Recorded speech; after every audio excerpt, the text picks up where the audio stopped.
UAE का बयान भी आया ना कि आप अपने पड़ोसी ममालिक पे हमला ना करें, आप उन पे हमला करें जिन्होंने आप पे हमला किया। अब इसमें देखना ये है कि ईरान इस हवाले से क्या स्ट्रेटेजी अपनाता है। सुबैरा, मैं आपसे इस पे कमेंट लेना चाहूंगी क्योंकि जाहिर है तो नेबरहुडी, अगर आप दुबई को ले लें, कतर को ले लें, कुवैत को ले लें, अब यहाँ पर भी हमने देखा कि हमले हुए हैं और एक बड़े पैमाने पे हुए, स्पेशली इन दुबई हमने, जो कि कभी नहीं देखा इन हिस्ट्री में कि दुबई इंटरनेशनल एयरपोर्ट को निशाना बनाया गया हो, या फिर अगर हम देखें कतर में एक हमला हुआ था उस पर भी बड़ा एक रिएक्शन आया था। तो आपको क्या लगता है कि अब जो नेक्स्ट स्टेप ईरान लेगा उसमें क्या वो अपनी स्ट्रेटेजी चेंज करेगा? देखिए, इसमें ये बड़ी कैश 22 सिचुएशन है। ये तमाम तर ममालिक जीसीसी के जिनका हम जिक्र करते हैं, इन सब में अमेरिका के बेसिस हैं और कोई आम बेसिस नहीं है, कोई माइनर प्रेजेंस नहीं है उनकी। हम जिनको काइनेटिकली या ऑपरेशनली बहुत स्ट्रॉन्ग प्रेजेंस कहते हैं मिडिल ईस्ट में, वो उस लिहाज से अमेरिका इस वक्त एक ऐसा मुल्क है जो इन तमाम तर ममालिक में अपने फुटप्रिंट रखता है और जिसको हम मिलिट्री टर्मिनोलॉजी में बूट्स ऑन ग्राउंड कहते हैं, वो अमेरिका के पास वो फैसिलिटी मैसर है।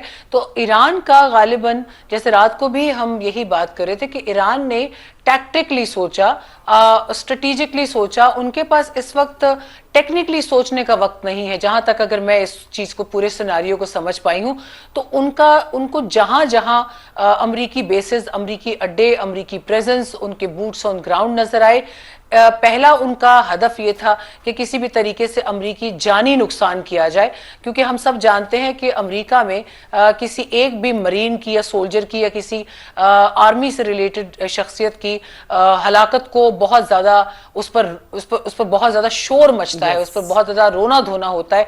और यकीनी तौर पर वो ऐसी आर्मी है कि उन्होंने आज तक इतनी एडवर्सरी से मुकाबला करते हुए इतनी कोई जानों का उनका ज़िया कभी हुआ नहीं। तो उनकी पहली स्ट्रैटेजी ये थी कि इन तमाम तर ममालिक में, जिसमें कुवैत, कतर, यूएई खास तौर पे और बहरीन, ये उनके रडार पर थे कि यहाँ पर कुछ डेंट ऐसा किया जाए कि उनके जानी नुकसान हो।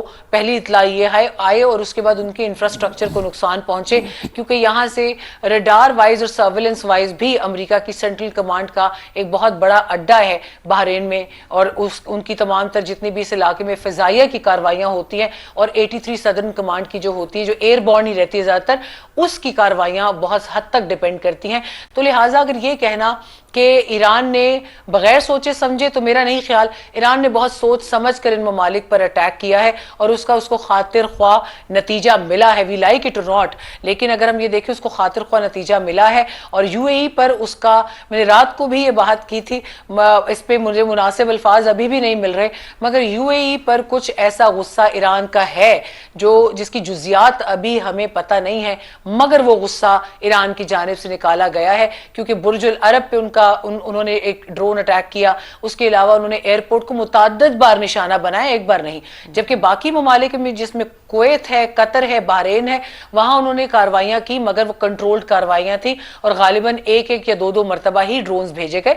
मगर मुत्तहिदा अरब अमारात पर एक बड़ी तादाद में ड्रोन की भी सामने आई है इतलात, और हमलों की भी आई है, मिसाइलों की भी आई है। I guess around 183, which included I think Shahab 1 and 2, क्योंकि वो 300 to 750 तक रेंज करते हैं, और इसीलिए शहाब जो है वो एक ज्यादा कंसर्न की अलामत समझा जाता है जीसीसी कंट्रीज के लिए।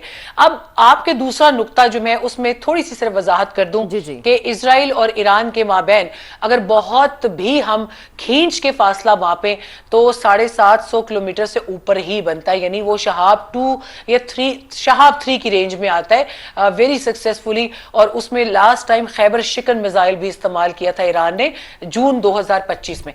तो अगर हम फासला देखें तो ईरान ने बेहतर समझा कि उधर तो मैं करूंगा ही करूंगा, मेरा मेन कल्प्रिट वो है, मगर जहां जहां अमरीकी अड्डे हैं वहां पर भी निशाना बनाया जाए, ताकि एक बूम की जो है वो कैफियत आए, एक हलचल मचे, एक हिजान की कैफियत आए पूरी दुनिया में, और वो हुआ भी है। अगर हम उसके रिजल्ट्स को देखें तो यकीनी तौर पर जो रिजल्ट उनको साइकोलॉजिकल रिजल्ट चाहिए था वो ईरान को मिला है। साइकोलॉजिकल जो रिजल्ट चाहिए था वो ईरान को मिला है। अब्दुल हमीद गुल साहब, साइकोलॉजिकल रिजल्ट जैसे कि सुमेरा कह रही हैं वो ईरान को मिला है, तो अभी कैलकुलेटेड, अभी जैसे कि सुमेरा ने जिक्र किया कि वो कार्रवाइयाँ की गई, टारगेट किया गया। अब जैसा अली लारिजानी ने कह दिया है कि हम जो है वो तबाहकुन नताइज का सामना करना पड़ेगा इसराइल और अमेरिका को।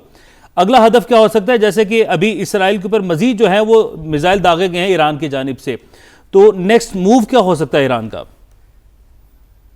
अभी जो जैसे सुमेरा साहिबा कह रही थी वो देखें, उनके लिए ये अहदाफ जो अरब ममालिक हैं वो ज्यादा इजी हैं उनके अड्डों के ऊपर हमला करना। उसकी सबसे बड़ी वजह यह है कि जो रिएक्शन टाइम है मिसाइल का, एक दफा जब वो लॉन्च होता है और जिस स्पीड के ऊपर आता है, आप देखें ना, जैसे अभी कल साहब ने भी बात की, आबिद साहब ने, कि मार्क 17 यानी कि फजा के जो हवा की रफ्तार से 17 गुना ज्यादा स्पीड के ऊपर जब वो जाता है तो फिर रिएक्ट करने का टाइम नहीं होता है। और ये जो ममालिक हैं ये तो बिल्कुल उनके नेबरिंग जो है वो इलाके में है, यानी कि यहाँ से उड़ता है तो बस अभी जितनी देर में उनका रिएक्शन आने का मौका मिलता है उतनी देर में ये एक्ट कर चुके होते हैं। और यही वजह है कि हमने यूएई में एक बड़ी तबाही के मनाजिर जो है वो देखे जिससे शॉक वेव्स गई, क्योंकि ये ममालिक जो है बुनियादी तौर पे चल रहे हैं अपनी इकोनॉमी के ऊपर, और इकोनॉमी इसलिए है क्योंकि इनकी सेफ्टी और सिक्योरिटी है। लेकिन अगर वो सेफ्टी और सिक्योरिटी जेपरेडाइज हो जाए, वो कॉम्प्रोमाइज हो जाए, तो जाहिर है फिर कौन सा अमेरिका और कौन सी उनकी इकोनॉमी ये। और दूसरा जो उन्होंने सुमेरा साहिबा ने बात कही है उसके अंदर वो उनका गुस्सा जो है वो बहुत सारे वजूहात है। आपको याद होगा कि अभी यूएई की फोर्सेस जो हैं वो बकायदा यमन के अंदर गई थी और फिर वहां उनको निकल जाने का जो है वो हुक्म दिया गया था। इसी तरीके से सूडान अल-फाशिर के अंदर जो कुछ हुआ वहां भी यूएई का किरदार जो था उसको कोई अच्छे अंदाज में नहीं देखा गया। और जाहिर है पाकिस्तान में जो इस टाइम पे बलूचिस्तान के अंदर कुछ ऐसे अफसोसनाक वाकयात हैं दहशतगर्दी के, उसमें भी कुछ अरब ममालिक के फुटप्रिंट्स जो हैं वो मिलते हैं। तो ये तमाम चीजें जो हैं उसको मेरे ख्याल में मद्देनजर रखा जाए तो उनसे ये अंदाजा होता है कि जी अब उनका गुस्सा जो है वो क्यों इस खित्ते के ऊपर है। लेकिन अब जो उनका मेरे ख्याल में जो टारगेट्स होंगे वो उनके टैक्टिकल बिल्कुल अब्दुल्ला साहब, लेकिन इसमें फिर एक सवाल ये भी तो उठता है ना कि इस तरह से बिल्कुल पॉइंट पे आके निशाना बनाना, यानी लोग जो थे वो इत्तला दे रहे थे, जासूस अंदर ही बैठे थे। आबिद लतीफ साहब, अभी एक ब्रेक लेते हैं, मैं वापसी पे आपसे ये सवाल करूंगी। ब्रेक पर जाने से पहले अभी अपने नाज़रीन को बताएं कि अफगान तालिबान रजीम की जारहियत पर पाकिस्तान का मुंह तोड़ जवाब। ऑपरेशन गजब लिल हक पूरी शिद्दत से जारी है। पाक फौज के हमलों में अफगान तालिबान रजीम के 415 कारिंदे हलाक और 580 से जायद जख्मी हुए हैं। वज़ीर इत्तलात तारड़ के मुताबिक ऑपरेशन के दौरान 182 पोस्टें तबाह हुई और 31 पर कब्जा कर लिया गया। 185 टैंक, असलहा बरदार गाड़ियां और आर्टिलरी गन्स तबाह की गई हैं। पाक फज़ैया ने अफगान तालिबान रजीम के 40 ठिकानों को निशाना बनाया है। ट्रांसमिशन का सिलसिला जारी है, यहां शामिल करेंगे ब्रेक।